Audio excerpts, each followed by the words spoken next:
You slap, slap. Get out of here with that misogynistic nonsense. Ooh, bacon. Greetings, Tasty Morsels. This is Reverse BLT here. Welcome to the channel. I'm about to watch episode 7, the penultimate episode of the first season of Netflix's live-action Avatar: The Last Airbender, which is entitled The North. So I'm assuming we're going to go visit the Night's Watch at the Wall and, find out what it's like to be the last bastion of protection of Westeros. No, obviously not. Aang knows that he has to be here to try to prevent a tragedy, and so we should start seeing the shape of all of that come together finally as to what he has to do.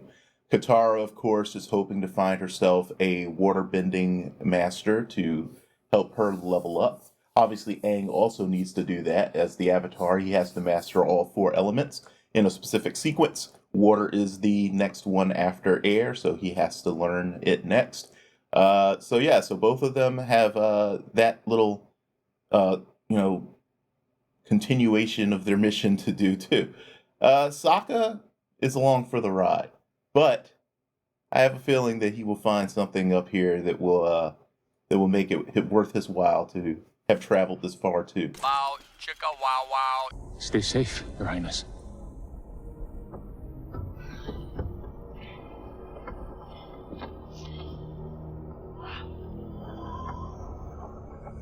She had no idea. It was all too easy to get him to take the bait. Exactly what I was worried about. Because I knew we could trust G at this point, because that was the whole reason why we had that bit at the end of the last episode where his crew finally came around. What will we tell the Fire Lord about his son? I'll tell him the truth. That the prince chose to put his needs over those of his countrymen.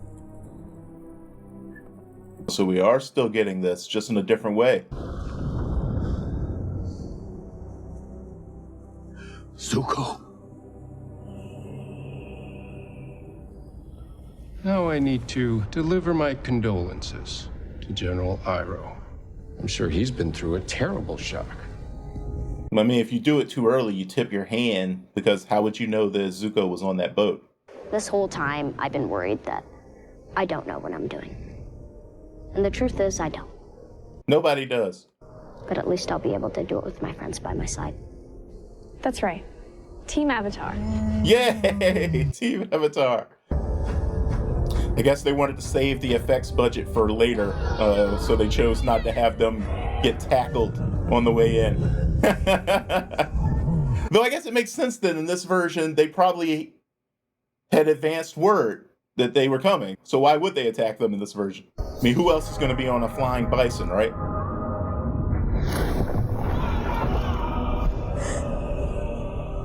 Trauma. Master Paku. He is our senior waterbending master. And this is my daughter, Princess Yue, our tribe's spiritual leader. Oh, okay. That actually makes sense, considering her origin. We are grateful to have you with us. With the power of the Avatar on our side, we'll teach them a lesson they won't soon forget. That's a nice little touch, starting to get into what Kyoshi was talking about, how sides will fight harder because the Avatar is returned, and how people start to look at him as a tool that they can use for their own benefit.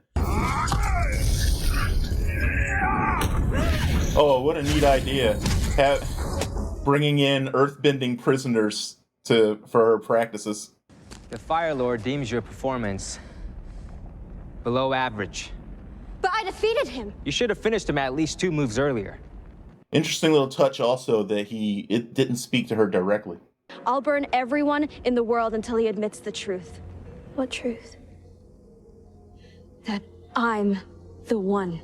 There's actually something that I don't think was ever really made very clear in the animation, was exactly how their succession worked.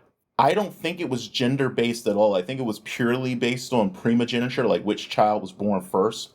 But there's precedent for, choosing another child besides the first one. We waterbenders have always adapted to the flow of life. Tomorrow morning, go and find Yagoda. She is one of our finest instructors, and she can start you on your journey. I like how they're handling this, keeping the reality a little bit secret. Go for it, Sokka. Shoot your shot.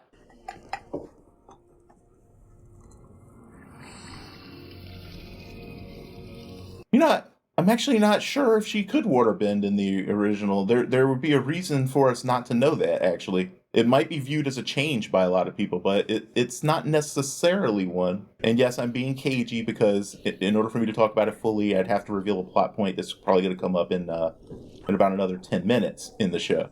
What do you think? It's delicious.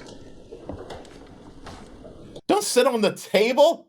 You prepare food on that thing! I figured with you being a princess and all. That I was stuck up? Yeah. I mean, no. I mean, yeah, that's what I thought. But no, you're ordinary. Not ordinary. And I think I should stop saying words now. This is exactly right. Him being awkward and weird and her clearly messing with him. Every now and then I just have to. I know this actress. somewhere. Where do I know this actress from? Make dessert. He made a pun. I just realized that. Nice. Sokka's always so witty, even without realizing it. If I didn't. Oh, so you're gonna sit on the food preparation table who too knows now? What could have happened? You know, I made a promise to my dad, and I was gonna keep that no matter what. But there were times it would have been nice to not have to worry. Times I wish I could be. Just a boy? Oh, what's with the shoulder bumpies? Princess Yue. They're ready for the evening blessing. Get out of here, Gaston. Thank you, Han. You didn't have to leave the feast. One of the priests could have come. It was no trouble at all. Really. Are they trying to make him likable? I don't know how I feel about that. Fire Nation armor. Is it metal? The reference we have has spikes on the shoulders. No metal, leather, and they don't have shoulder spikes anymore. The rest of the platoon should hear this. Would you mind coming to talk to them? Oh my God, they are gonna they're gonna make us like Han. I'd heard stories of water healing, but I didn't think it was still being practiced. Oh, yes. It's a vital part of our culture. Would you like to try it? I really want to know how these dummies are supposed to work. Feel the flow of energy through the body. Connect that flow to the energy in yourself. Nice seeding of an idea. Good job, writers. You must understand what it means to feel pain. Then take that pain away. The Ender-Wiggin principle. When you understand your enemy, then you can destroy them. Or heal them, of course. You went straight to the dark. I think my skills lie more in combat, so if it's okay, I'd like to train in fighting techniques. In the Northern Water Tribe, women aren't allowed to fight. Aren't allowed? That's not right. But that is our way. Interesting reading her, trying to figure out whether she's okay with that tradition or not. Some say he became enamored with the spirit world and spent most of his time there. Unfortunately, that meant he wasn't around much to help us deal with our problems. So he didn't do his job as the Avatar. He let everyone down. I believe there must be more to his story. He was more of a go with the flow Avatar.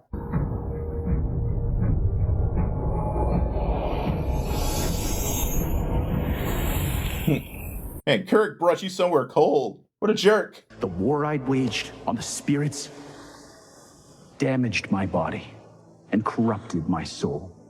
In my condition, I wouldn't be able to control the Avatar state any more than you. It's the same soul. You're literally his past memories. You're not a different person.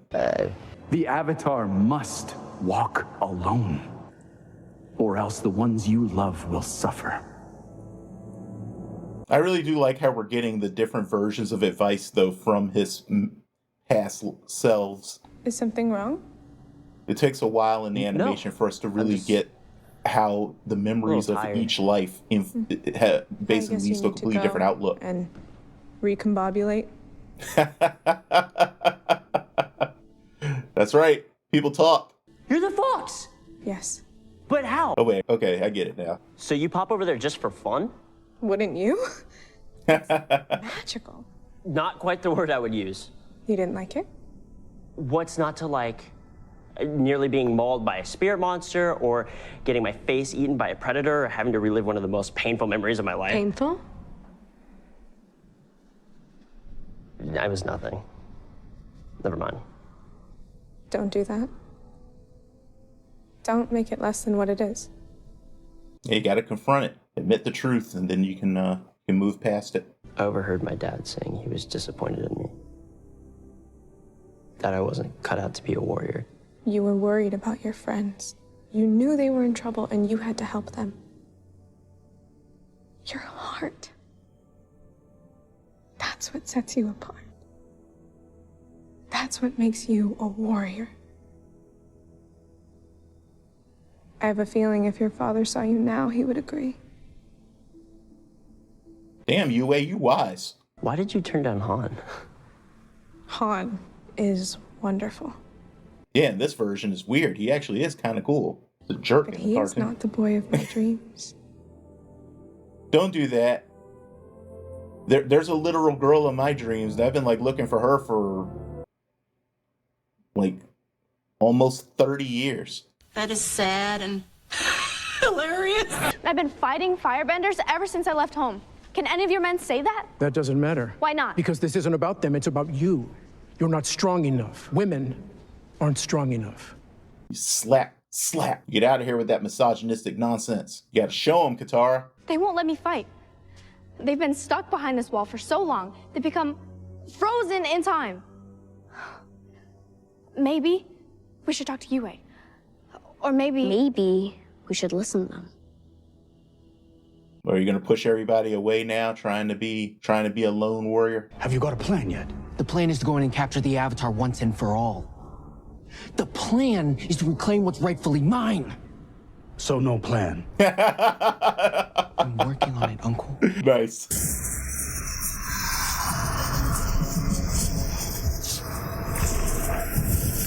I wasn't sure if she was going to be able to do this, seeing as we hadn't seen any of her blue fire yet.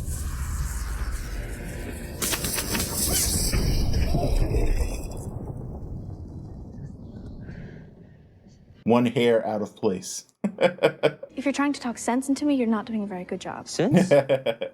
Who's talking sense? No, what I'm trying to tell you is... Kick his ass. Go kick his ass. That's a supportive big brother. I'm not going to fight you. Because you're afraid of what you might learn. That you're wrong. Please. Go back to the healing huts with the other women. Slap that son of a bitch. Ah, yeah. She's about to smack the taste out your mouth, Paku. Okay. I do like how they switch to hand to make up for some of the kinetic challenges of doing the bending.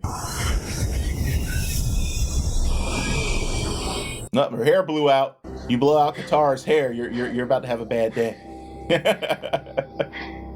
Come on, Katara, get up.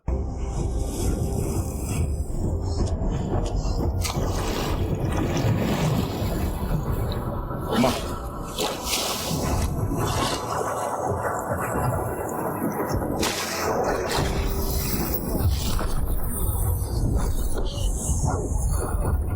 Nice. Yeah. This is one of my favorite attacks that she does. Right out of the show.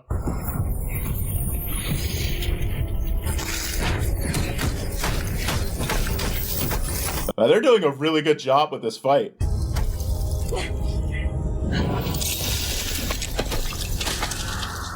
Hit him again, Katara. I didn't hear no bell. That was incredible. Those ice discs. How did you do that? Can you show me? Well, I doubt anyone's gonna say you're not strong enough now. No? I'll just say I lost. Did you? Technically, yes, but also no. They all said that I need to do this by myself. The Avatar must bear the burden alone. This is the past. Now, only one person can tell you the future. The person who will write the legend of Aang. Also, it is part of the job of the Avatar to correct the mistakes of their past lives. Maybe being a little too focused on being lone, strong warriors was a mistake. Uh-oh. I liked how they centered Katara more in the overall story of challenging the traditions of the Water Tribe. They gave her a little more agency. In the show, she obviously does challenge Paku and everything, so she does have agency. But more in the lead up to it, I think we got to see more of her directly confronting the traditions of the Water Tribe where it comes to women. They're kind of giving us two resolutions here. There's the resolution in terms of the impact that Katara had on the culture, which of course is the most important part of that, which we already saw. We saw a bunch of young men come up to her and express excitement and interest in what they saw her do and wanting her to teach them things. So she's already having a ripple effect in the culture, which is good. But I think we still need to have Paku ultimately acknowledge her as a warrior and directly say it to her. Yes, I realized that I was wrong, and I think we'll get that in the finale. Anyway, let me know what you guys thought of this penultimate episode of Avatar: The Last Airbender live action. As always, if you are a fan of the original, please let me know what you think of the changes. And if you agree with me in my analysis, I put that in quotes because I never really think of myself as as an analyst of this stuff. I'm just a guy who likes TV and who occasionally dabbles in writing, though I'm very, very, very slow. I'm slower even than George R.R. Martin. He'll probably have the final book of Game of Thrones released before I have my first book released. Anywho, hit me with a like and a subscribe if you enjoyed this reaction. As always, use your spoiler warnings in space if you are going to talk about stuff that hasn't happened yet or stuff that happens later in the animated series.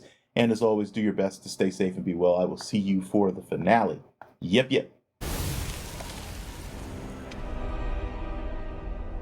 You got my shit? Yes, I've got your shit. You got my money?